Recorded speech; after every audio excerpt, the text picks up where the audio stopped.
আমার উপরও যতটুকু অত্যাচার হয়েছিল আমি চাই যাদের দ্বারা হয়েছে, যে মানুষগুলো ইঙ্গিত হয়েছে, আমি ওই মানুষগুলোকে অতটুকু না করি ছাড় দেবো না। মাফ করে দেন না, কিসের মাফ? কোন মাফ নেই আপনার, কারণ আমার ছোট মেয়েটা আমার এখনো পর্যন্ত চিনি না। দোষ করে যদি আপনি শাস্তি দিতেন আমি মেনে নিতাম, কিচ্ছু জানি না আপনি কেন আমার জীবনে এই কাজ দিলেন। যেভাবে রেখেছিলেন আমাকে আর মাওলানা মামুনুল হককে, কোন আলেমকে এত কষ্ট আমার বাংলাদেশে আমি আর শুনি নাই। আপনি আমার মতো একটা ছোট মানুষকে 24 ঘন্টা তালাবদ্ধ রেখে মনে হচ্ছে আমি ফাঁসির কন্ডেম সেলে আছি, কত বড় অপরাধী। অথচ যে মামলাও দিয়েছিলেন, শাস্তি দিলেও 3 মাসের বেশি আপনি রাখতে পারেন না। এটা মূল্য চুরি মামলা। জালেমদেরকে মাফ করে দেওয়া মানে মজলুমের উপরে অবিচার করা। এক কথা হচ্ছে না। সারা বাংলাদেশের 18 কোটি মানুষকে যদি এই আয়না ঘরের সাথে যারা জড়িত ছিল, সে যেই কয়জনই হোক, যারাই জড়িত এর সাথে, এদেশের 18 কোটি মানুষ যদি মাফ করে দেয়, ব্যারিস্টার আরমানের বউ মাফ করবে না। আপনি ওই জায়গায় থাকলে আপনারও মনে হতো না আমি মাফ করবো না।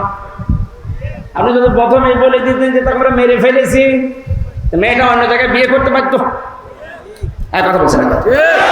এমন অবস্থায় রাখলেন তার বউটা বিয়েও করতে পারে না 1টা বছর। যুবতী মেয়ে এভাবে জীবন্ত যখন কঠিন বিষয় আপনি টের পাচ্ছেন না, তাই এটা ঠিক রাখা কত কঠিন বিষয় উনি পার করেছেন। আপনি বলছেন মাফ করে দিন, মাফ করে দিন, মানে আপনার মেয়ে যদি হতো। এ কথা তো দুনিয়ার বিষয় না। জালেম যারা জুলুম করছেন আজ এবং নব্য জুলুম করার জন্য যারা প্রস্তুতি নিচ্ছেন, আপনি কিন্তু নিজের কপালে আগুন লাগাচ্ছেন।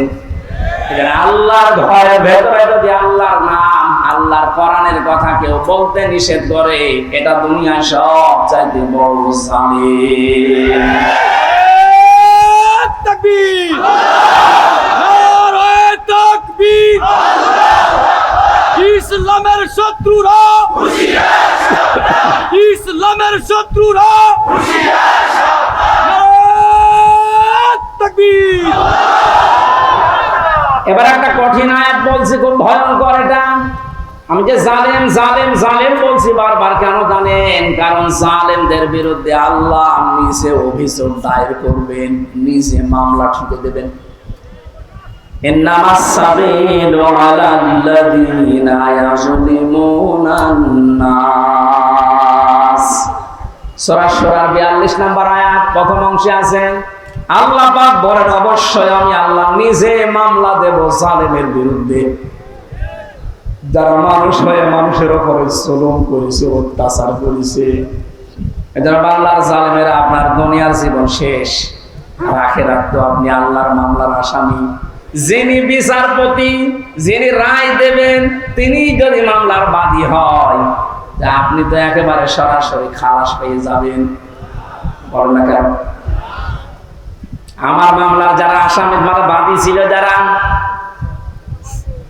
আমার মামলার যারা বাদী ছিল, তারা টাকা পয়সা বহু খেয়েছে আকিস গ্রুপের কাছ থেকে। গত পরশুদিন আকিসের মালিক আমারে বলছে, হুজুর আপনাকে আমরা চাকরি দিয়েছিলাম আমাদের মসজিদের খতিব হিসাবে, ওই শয়তানরা আপনাকে বেচে ফেলে আমাদের কাছে কয়েক কোটি টাকা 5 তারিখের আগ পর্যন্ত নিয়েছে। যদি 5 তারিখ না আসতো ওরা এখন টাকা নিত। আমার মামলার আয়োজক লোকটা মেজানুর রহমান, টেকের হাটে বাড়ি। আমার মনে হয় ওরে পেলে পিটিয়ে মানুষ জনগণ মেরে ফেলবে। আর বাকিগুলোর নাম একবার বলেছিলাম ওই কুষ্টিয়ার এক মাহফিলে। তার পরের দিন বলছে, হুজুর আর নাম বললেন না, কিছু হলে কিন্তু আমরা মারা পড়ে যাব। কেমন ভয় আছে জালেমরা দেখেন। তবে এই যে লোকটা, এই লোকটা 5 তারিখের আগের দিন 4 তারিখ রাত্রে টাকা নিয়েছে। এই মামলার আয়ুটা ওই এখন নাই থেমে গেছে। আমার মনে হয় 5 তারিখ বাংলাদেশে না আসলেও শয়তান এখনো টাকা নিত।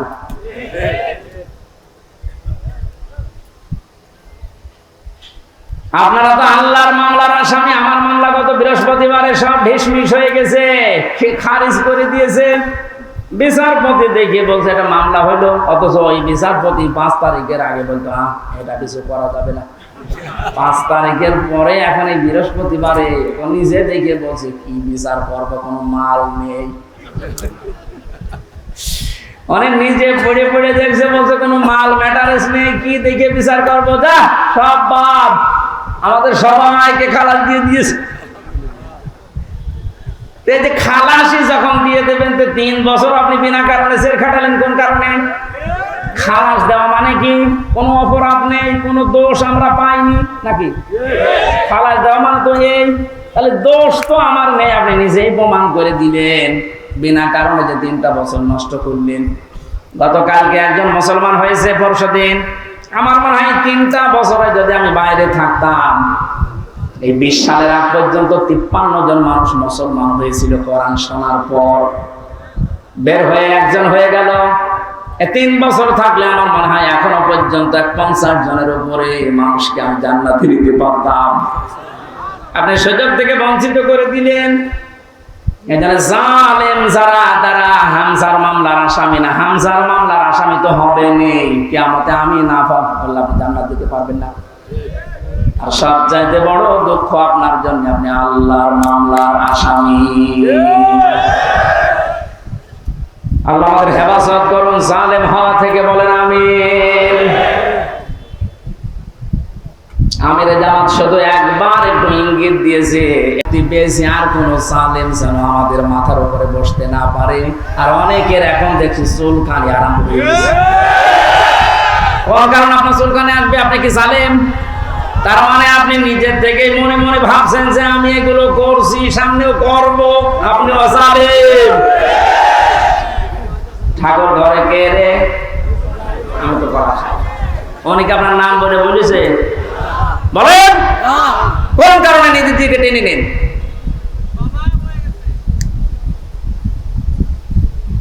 পাপ যদি পূর্ণ হয়ে যায় তখন কিন্তু আল্লাহ আর ছাড় দেয় না।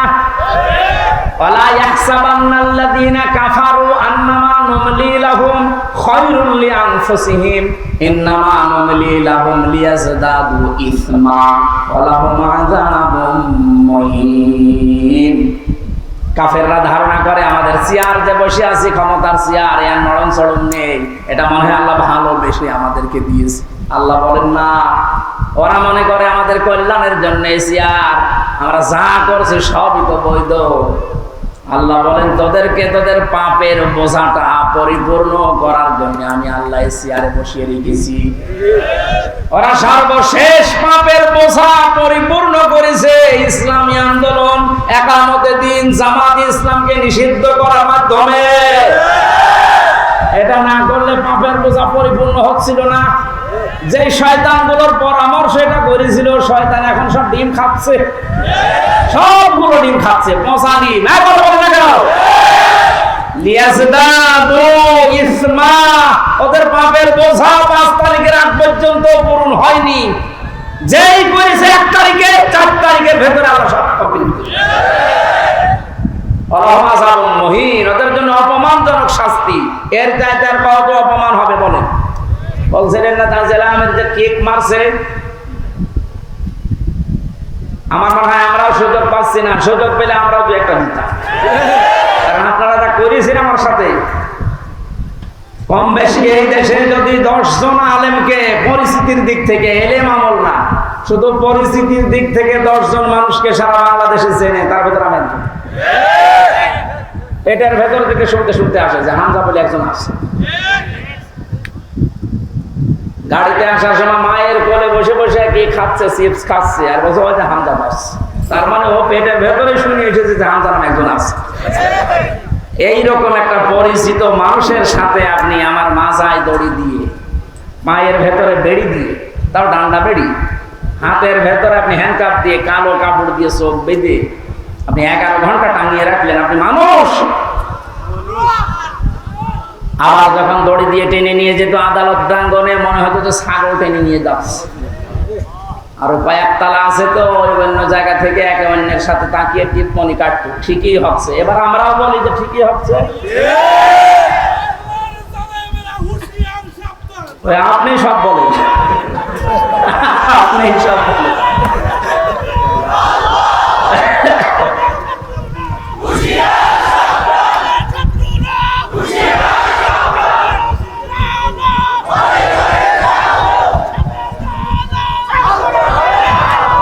আলহামদুলিল্লাহ ভাই,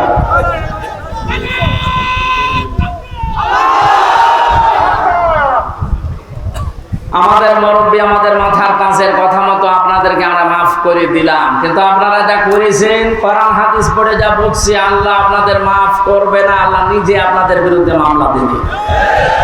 জালেম ছাড়া এবং জালেম এখন যারা নতুন করে হচ্ছেন, আপনারা আল্লাহর মামলার কেসের আসামি।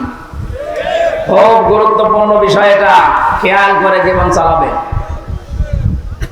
যে মানুষগুলো আত্মার মাগফিরাত এবং রূহের আহত মানুষদের সুস্থতায় কামনায় তাফসীর মাহফিলের আয়োজনে, বিশাল আয়োজনে যারা আঞ্জাম দিয়েছে, যারাই খেদমত করেছে এত বড়, আল্লাহ প্রত্যেককেই তাদের মনের কামনা বাসনা পূরণ করুন। আমরা বারবার বলছি, আমরা কিন্তু এখন পর্যন্ত বিজয় অর্জন করতে পারি না, আমরা শুধুমাত্র স্বাধীন হয়েছি কেবল। আমরা জুলুম মুক্ত হয়েছি, এখন পুরোপুরি না, ষড়যন্ত্র তো থেমে নেই। এই জন্য আসল বিজয় হবে তখন যখন দেখব কোরআনে কারিম দিয়ে 56,000 বর্গ মাইল চলছে। কারণ এই দেশটায় 53 বছরে বাবা চালিয়েছে, স্বামী চালিয়েছে, চাচা চালিয়েছে, বুবু চালিয়েছে, ভাবি চালিয়েছে, সবই আমি না দেখি মুরব্বিরা দেখিয়েছে। এখন বল না কেন?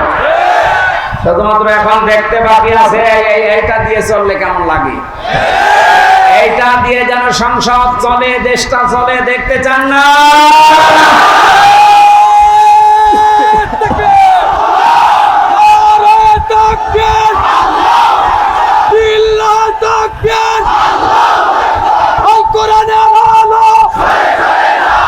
সংসদে জানো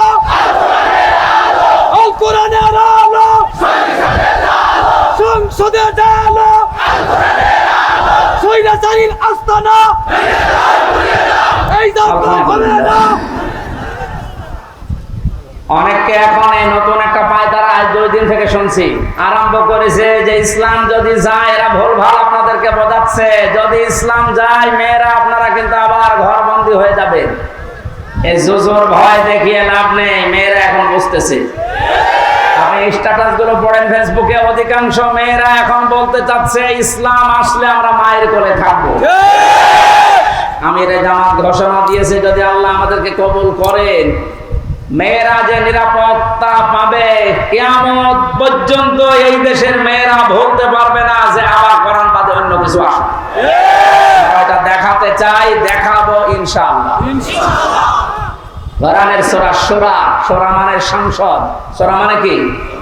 যেহেতু সংসদ নির্বাচন সামনে আসছে, সংসদ নির্বাচন করার জন্য যে 7টা পদ্ধতি আছে, 7টা গুণ দেখে দেখে নেতা নির্বাচন করা যায়, ওই কথাগুলো আল্লাহ সূরা সূরার ভেতরে দিয়েছেন। আমরা মাত্র একটা আয়াত পড়েছি, আয়াতের নাম্বারও 7। কত? আমরা সব কিছু বাদ দিয়ে সরাসরি কোরআনের আয়াতে যাচ্ছি।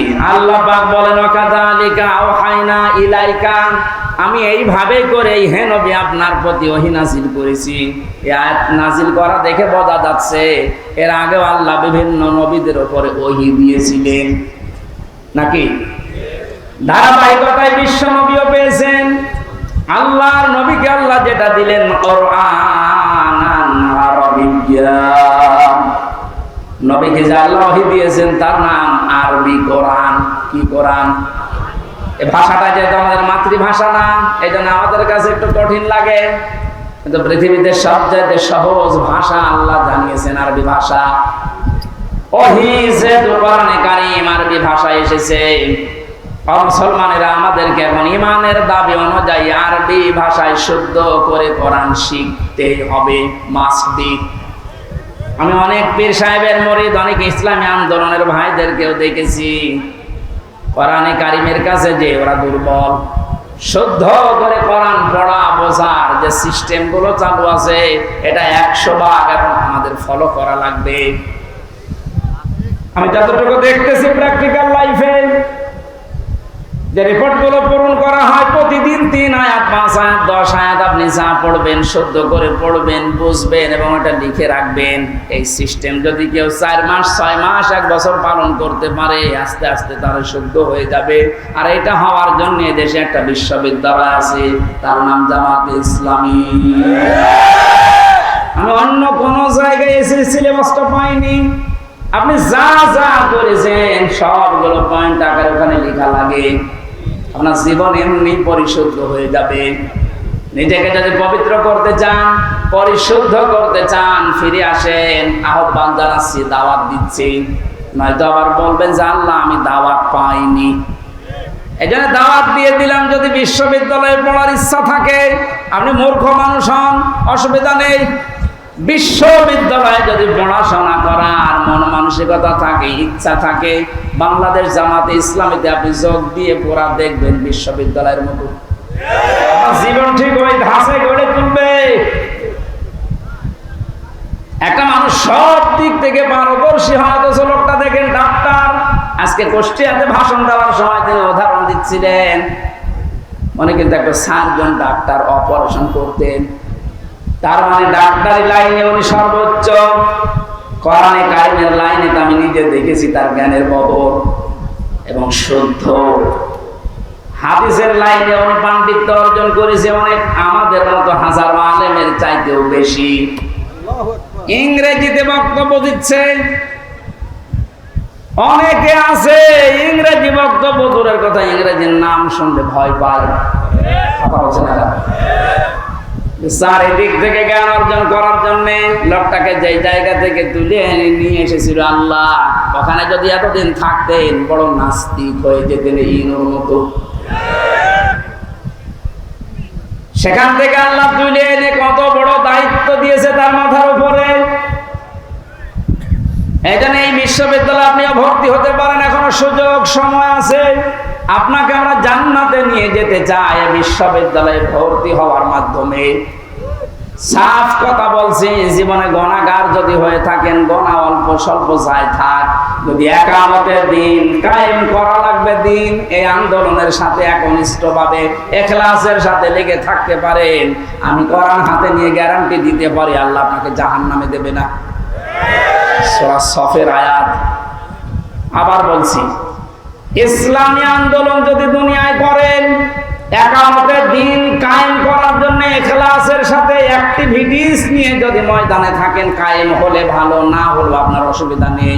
আপনাকে আল্লাহ জাহান্নামে দেবে না, হ্যাঁ জান্নাতেও দেবে না কয়েকটা কারণে। তার ভেতরে 1 নাম্বার, আপনি যদি মা বাবার সাথে বিয়াদবি করে থাকেন জান্নাত পাবেন না। আর এই বিশ্ববিদ্যালয়ে আসলে মা বাবার সাথে বিয়াদবি করার কোনো রাস্তা নেই। 100 বার তিনি আল্লাহকে স্বপ্ন দেখে একই কথা বলেছিলেন যে তোমার প্রিয় হওয়া যায় কি করে। আল্লাহ পাক বলেন, ইমাম মালিক কোরআন পড়ো, কোরআন পড়ো। উনি বারবার প্রশ্ন করতেন, আল্লাহ বুঝে পড়বো না বুঝে পড়বো। আল্লাহ পাক বারবার জবাব দিয়েছেন, বুঝে পড়ো না বুঝে পড়ো, শুদ্ধ করে পড়ো, তার তিলের সাথে পড়ো, আমি আল্লাহর প্রিয় পাত্র হয়ে যাবে। আমরা যেহেতু মালিকের প্রিয় হতে চাই, যেন আমাদের শুদ্ধ করে মাস্ট বিয়েটা পড়া শেখাই লাগবে। আল্লাহ রাব্বুল আলামিনের পরে বলেন, লিতুনদিরা উম্মাল কুরা ওয়া মান হাওলাহা। হে নবী, এই কোরআন দিয়ে আপনি মক্কার এবং মক্কার আশেপাশে যা আছে, এই আশপাশ বলতে তাম দুনিয়া বুঝিয়েছেন আল্লাহ। তাফসীর ইবনে কাসিরে লিখেছে, ওমান হাওলাহা মানে সমগ্র পৃথিবী। সুতরাং এখন নবী নেই, উনি থাকলে এই কাজটা করতেন। সৌদি আরব থেকে বাংলাদেশে এসে আপনাদেরকে সতর্ক করতেন। এই সতর্ক বাণী পড়া কোরআন শরীফে আছে 500টা। কয়টা? সবচেয়ে বেশি যে বিষয়টা দিয়ে মানুষ সতর্ক হতে পারে তার নাম কিয়ামত। কারণ এটার জবাবদিহিতা যতদিন পর্যন্ত আপনি উপলব্ধি করতে না পাবেন যে কিয়ামত হবে, আল্লাহ বলেন তুনজিরা ইয়াউমাল জামিউ লা রাইবা ফি, ওই দিন সম্পর্কে সতর্ক করো যেদিন সম্পর্কে কোনো সন্দেহ নেই, সন্দেহের অবকাশ পর্যন্ত নেই। মানুষের জীবন পরিচ্ছন্ন হওয়ার জন্য 8টা মাধ্যম আছে, তার 1 নাম্বার মাধ্যম এটা যে যত বেশি জবাব দিতে হবে আল্লাহর দরবারে দাঁড়াতে হবে, এরকম টেন্ডেন্সি যত বেশি তৈরি করবে তার জীবন তত বেশি পরিচ্ছন্ন হবে। খলিফাতুল মুসলিমিন হযরত আবু বকর সিদ্দিক রাদিয়াল্লাহু তাআলা আনহুকে তার স্ত্রী উম্মে রোমানা ডাক দিয়ে বললেন, স্বামী আমার, বাইতুল মালে যিনি দায়িত্বে আছে খাজানচিতে, অর্থমন্ত্রীকে আপনি বলেন আগামী মাস থেকে যেন আগামী মাসের যে বেতন আছে ওটা যেন অ্যাডভান্স আমাদেরকে দিয়ে দেয়। উনি বললেন, কেন? ছেলে আপনার পায়েস খেতে চেয়েছে, পায়েসের টাকা আমাদের কাছে নেই। চলে গেলেন বাইতুল মালে, ডাক দিয়ে বললেন, আমার কিছু টাকা পয়সা লাগবে, যেহেতু এ মাসের টাকা আমি নিয়ে নিয়েছি, আগাম মাসের টাকা আমার অ্যাডভান্স দিয়ে দেন। বাইতুল মালে যিনি দায়িত্বে ছিলেন তিনি ওই রকমই তেল মারা মানুষ না। তিনি ডাক দিয়ে বললেন, খলিফা, টাকা আমি আপনাকে আগাম মাসের দিতে পারি, আপনি আগামী মাস পর্যন্ত বেঁচে থাকবেন, ওইটা লিখে দেন। উনি বলছে, টাকা আমার লাগবে না। বাড়িতে যে স্ত্রীকে বলছে, স্ত্রী আমি পারলাম না, আমাকে এই কথা শুনিয়েছে। স্ত্রী ধৈর্যশীল ছিলেন, ধৈর্যশীলা বললেন, ঠিক আছে, আপনি যখন পারলেন না, যেভাবে চলছে সংসার চলতে দেন। 15 দিন পর তিনি পায়েস রান্না করে দিয়েছে। হযরতে আবু বকর বললেন, স্ত্রী পেলে কোথায়? যা আপনাকে বলেছিলাম, আপনি তো অপারগতা প্রকাশ করলেন, আপনি পারেননি। আমি প্রতিদিন 1 মোট 1.5 মোট করে তুলে রাখতাম এই আটা চাউল যাই বলেন। এই 15 দিন তুলতে তুলতে প্রায় 2 কেজি হয়ে গেছে। ওটা পাশের বাড়িতে বিক্রি করে আমি আজকে এই পায়েসের ব্যবস্থা করেছি, কোনো উল্টাপাল্টা কাজ করিনি।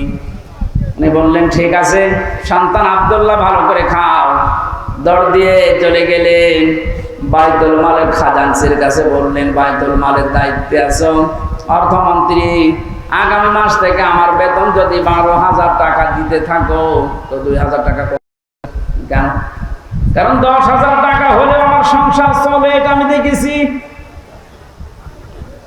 আমার মনে হচ্ছে এই যে কিয়ামতের জবাব দিতে হবে, টেন্ডেন্সি তার ভেতরে কোন পর্যায়ে ছিল আপনি বলেন।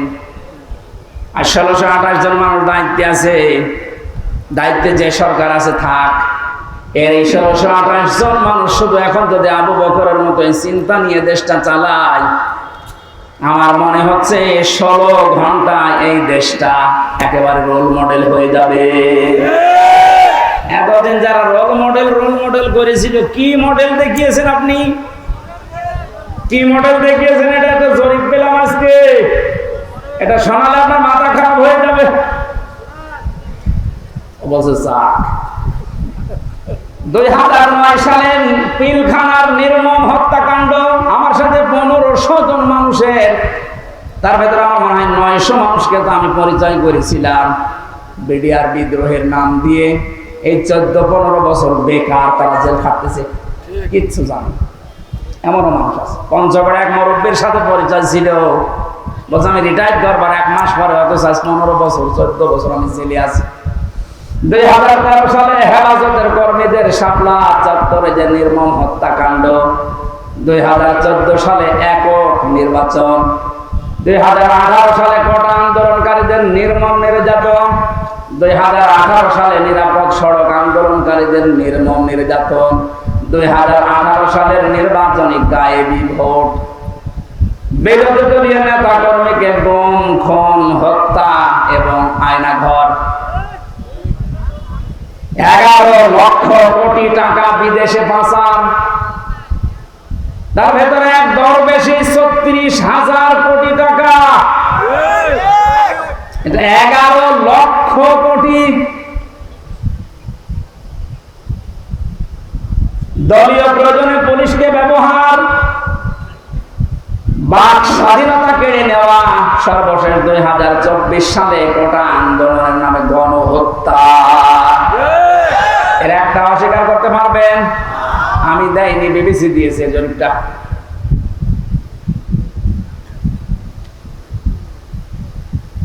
এই জন্য তো বলছি 1628 জন মানুষ যদি এই বাংলাদেশে এখন হযরতে আবু বকরের এই মন নিয়ে দেশটা চালাতে পারে, আন্দাজে উল্টা পাল্টা টার্গেট দেওয়া লাগবে না। কি রোল মডেল বানিয়েছিলেন? এই যে জরিপ এখন সামনে আসতেছে, কত বড় দুর্নীতিগ্রস্ত একটা রাষ্ট্র হয়ে গেলে বাইতুল মোকাররমের ইমাম পর্যন্ত পালিয়ে যায়। একটা বড় মসজিদের খতিব সে লোকটা পালিয়ে গেল, তার মানে কোন জায়গাটা বাকি আছে আপনি বলেন? কোন জায়গা বাকি নেই।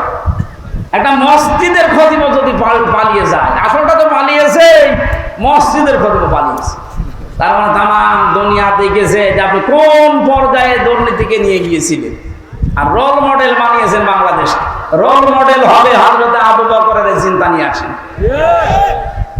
যে আমার 8,000 10,000 টাকা হলে মাস চলে যায়, অর্থমন্ত্রী আগামী মাস থেকে তুমি 2,000 কম দিও। কিয়ামতে জবাব দিতে হবে। বিশ্বাস যত বেশি তৈরি হবে আপনার জীবন পরিচ্ছন্ন হবে। ফারিকুন ফিল জান্নাতি ওয়া ফারিকুন ফিস সাঈর। একদল মানুষকে আল্লাহ জান্নাতে প্রবেশ করাবে, একদল মানুষকে জাহান্নামে দেবে। সুতরাং যাদেরকে জান্নাতে দেওয়ার ঘোষণা দিচ্ছেন, আল্লাহ যেন এই দলে শামিল হওয়ার তৌফিক দেন।